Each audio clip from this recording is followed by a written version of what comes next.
teman saya diteror untuk padahal yang punya utang itu temannya, tapi teman saya itu diteror. Itu gimana Mas untuk melaporkannya itu? Ya, jadi yang utang temennya, yang kena getah temennya kan gitu. Ya. Jadi karena sekarang juga memang marak pinjaman online itu dipermudah, ya kan. Tetapi bunganya ternyata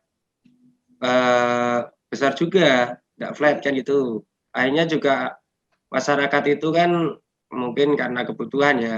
Tetapi yang mengecewakan itu ketika pinjaman online itu dia bisa mengakses teman-teman atau nomor yang ada di HP si berutang tadi.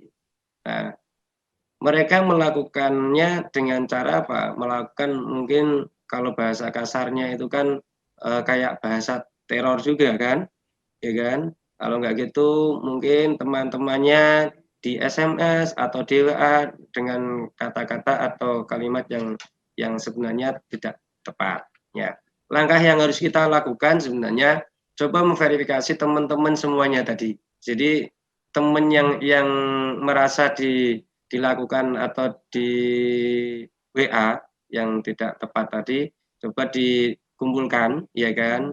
Dilihat kalimat-kalimat yang ada dalam WA tersebut. Nah, kalau memang itu bisa masuk nantinya, kita kan bisa mengadukan ke kantor polisian, yaitu bisa menggunakan undang-undang IT. Selain pasal 27 kan pasal 28 juga. Jadi kita juga harus melihat apakah itu hanya menyerang secara personal, ataukah sudah menyerang rasa kehormatan seseorang, ataukah nanti sudah larinya berbeda lagi, ya kan? Nanti kalau bisa juga dibawa aja ke konsultasi ke kantor kepolisian, ke pengacara juga boleh. Jadi ketika teman Mas Krisna ini tidak mampu bisa sendiri, bisa dilengkapi berkasnya, datang ke kantor kami atau kantor MBZ, jadi ke kantor DPC Pradi Surakarta, ya kan, bisa membawa berkas-berkas itu nanti diverifikasi apakah status atau WA tersebut itu sudah memenuhi unsur atau belum, kan gitu. Karena di Pradi itu juga ada PBH, Bang. Jadi di Pradi itu ada Pusat Bantuan Hukum, itu sifatnya pro bono. Yeah.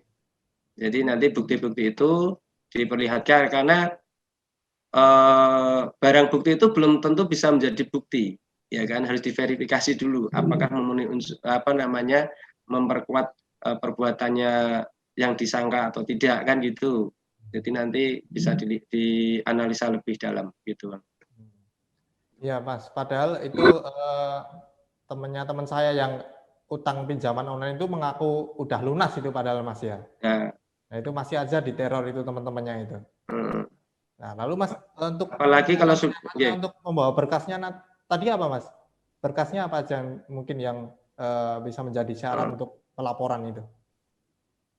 Oh ya, apalagi kalau temannya ternyata sudah lunas, itu kena jelas masuk gitu kan, karena temannya ternyata sudah lunas, tapi masih diteror di WA teman-temannya seperti itu, segera buktinya, jadi WA-nya, WA atau SMS itu kan, nomor yang SMS itu, ya kan, nanti berapa kali, terus isinya apa saja, bisa di print, nanti bisa dibawa ke kami atau di PPH itu, nanti bisa diverifikasi, habis itu setelah kita analisa bisa kita adukan ke kantor kepolisian.